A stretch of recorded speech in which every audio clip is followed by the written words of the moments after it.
రఘుకుల తిలక రారా అంటే వాడిని రమ్మని పిలుస్తున్నాం, ఒక బాబుని చిన్నోడిని పిలిచినట్టుగా అలా పిలుస్తున్నాము. అవును మేడం. అయితే రఘుకుల తిలకుడు శ్రీరాముణ్ణి రారా అని పిలవడం అంటే ఎంత మాధుర్యము, లేకుంటే ఎంత ఆప్యాయత, ఎంత ప్రేమ ఉంటే అంత పిలుస్తారు.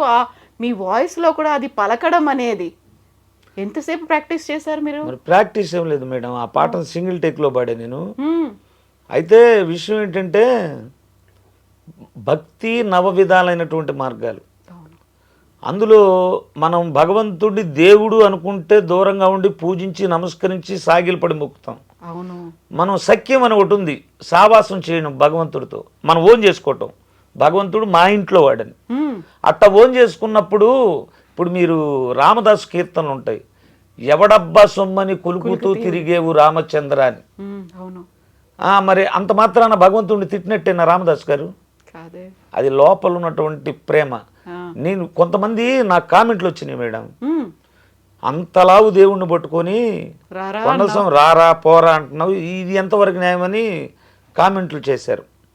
దానికి నేను సమాధానం ఛానల్ ద్వారానే చెప్పా. అయితే భగవంతుడిని ఒరే అన్నంత మూర్ఖుని కాదు, అందులో నాకు ఇష్టమైన దేవుడు, నేను ప్రతినిత్యం